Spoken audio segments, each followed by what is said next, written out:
I'm glad to call Nauvoo my home, and I'm glad to call my business Nauvoo Leather. When you drive into Nauvoo and you round the bend and you get to see the steeple of the St. Paul's and the beautiful temple, it's just really beautiful.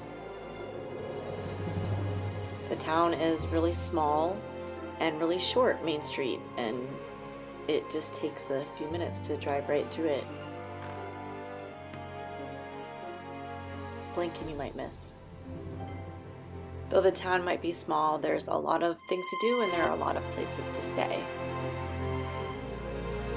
There's a historic Nauvoo Visitor Center and a beautiful women's garden. And we have different wildlife and animals all around, and it's just very peaceful.